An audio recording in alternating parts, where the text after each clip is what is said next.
today what we're going to do is we're going to grill some fajitas tonight. Some beef fajitas, or basically in English I guess they're called beef skirts. Fajitas are kind of tricky sometimes to cook for the reason being that they can be kind of tough instead of being tender.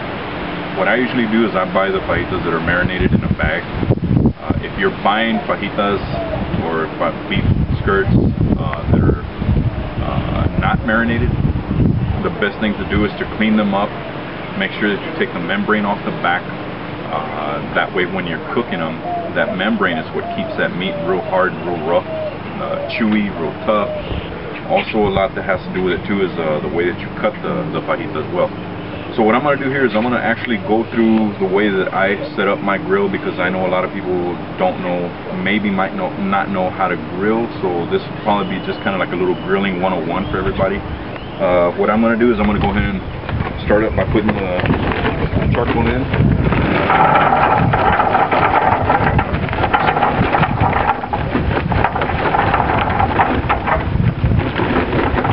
I like to make sure that I got enough. I'd rather have enough fire than to have not enough fire and it dies out on you.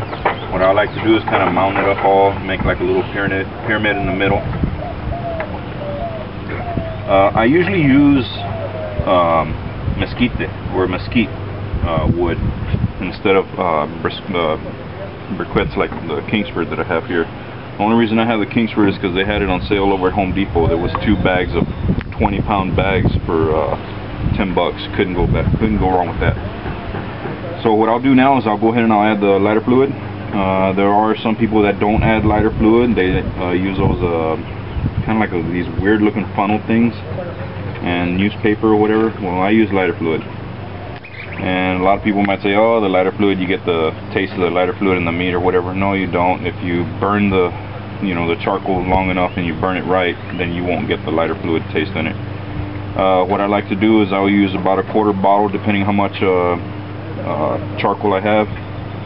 This charcoal right here that I have right here should be enough. Once you see it turning wet right there, you should be pretty much good and set.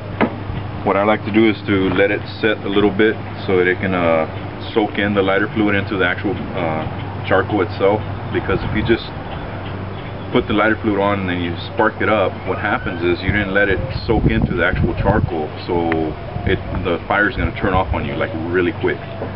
So by letting it set, it helps out with the lasting it longer. Fajitas are kind of tricky sometimes, like I was saying a minute ago. Depending on the cut that you have, the skirts, you want to look at them when you're choosing them.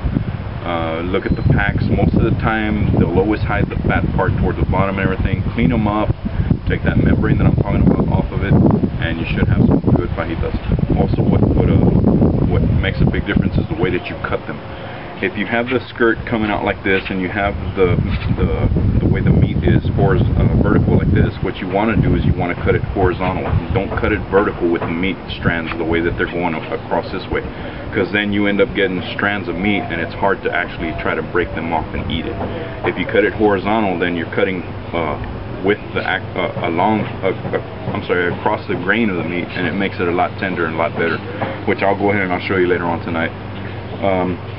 We already let this soak. If you look at the charcoal right now, it kind of looks like the way it came out of the bag. It's nice. I mean, it just looks like the regular color. I'm going to go ahead and light it up. And what we'll do is we'll go ahead and let this go ahead and get hot. Or, well, of course it's going to get hot, right? Stupid. What we're going to do is go ahead and let it start up. Once it starts up, we want to open up the vents so we can get all nice airflow in there. And we want to get the charcoal nice and ready to go, nice and hot. Once it's ready, I'll go ahead and I'll put my grills on there. We'll burn the grill so we can go ahead and clean it. I like to get an onion. Once I scrape it with the scraper, with the wire brush, I like to get an onion and I'll scrape all of that extra gunk from the last time that I cooked out, which was actually my kid's graduation. We'll get all of that stuff off of there and we'll put the onion on it, and the onion will actually do 2 things. It will take off the excess, I guess you could say, burnt whatever was left on there, and it'll also season it at the same time. Helps out a lot. So we'll catch you on the next one. We'll be spreading out the fire and putting the meat on in a little while, okay? Talk to you later. Bye.